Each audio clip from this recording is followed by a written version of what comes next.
Back in 1999, at the age of 15, Jonathan James managed to install a backdoor in U.S. military servers and access the source code of the International Space Station. Better known by his internet alias Comrade, James managed to find vulnerabilities and establish a backdoor into the U.S. Department of Defense 23 years ago. Entranced by the possibilities of computing, James has used hacking for his own benefit years before his daring hacking of the U.S. government. But while he managed to get away with hacking school PCs to alter his marks, hacking NASA didn't go that well. Once the agency discovered James's tampering in their systems, it took them a 3-week investigation and over $40,000 to find the young hacker. Repercussions came knocking with bulletproof vests on. Special agents took James in, and soon, the teenager became the first juvenile to be sentenced for hacking. Compared to adults, who could have faced years of prison time, James was let out with a slap on the wrist, just 7 months of home arrest, and 2-year probation period.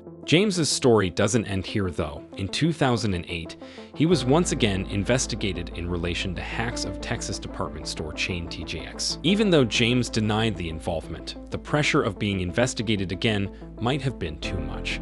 In the May of the same year, James ended his own life at the age of 24. His suicide note said it was the only way for him to regain control.